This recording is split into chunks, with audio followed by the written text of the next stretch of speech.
Today I'm about to carry out a survey on site here using the new Xpad survey software from Geomax. Now the beauty for me is that this is the world's first Android-based survey software, and I've got it loaded onto a GTAC tabloid here, an Android tablet, which is purely touch screen. So none of this little handheld unit with a tiny screen and tiny little buttons. I can use a stylus or my finger or even a gloved finger to do everything I want to do on this controller here. Now today I happen to be using the Geomax GNSS unit. This is a Zenith 25 GPS unit, but I could just as easily be using a manual total station or even a robotic total station.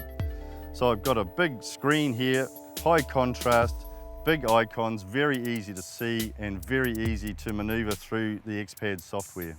Now the benefit for me in using the Xpad software is that I can receive data from an architect or a surveyor's office via email. I can upload it using a USB stick and then go on site, record all my data, and then instantly from the site transmit that data back to the office in the form of a DXF file via email, and that information can then be dealt with in the office. If there's any changes to be made, they can relay that directly back to me in the field, and I can perform those surveys, say those alterations on the site itself.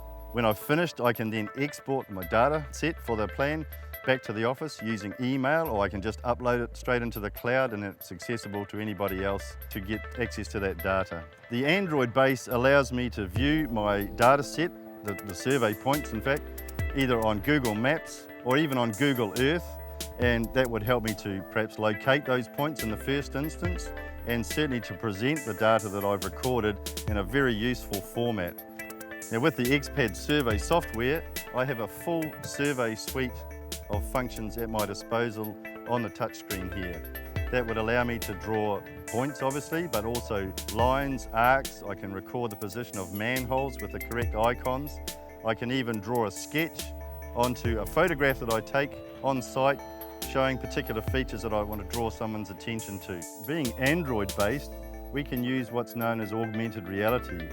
Now the GTAC has two cameras in fact on board, one on the front, one on the reverse. We can take a photograph of the survey site showing the survey points on the screen, which is a great way to present your data, but it's also a way of actually finding those points when you're doing a stakeout.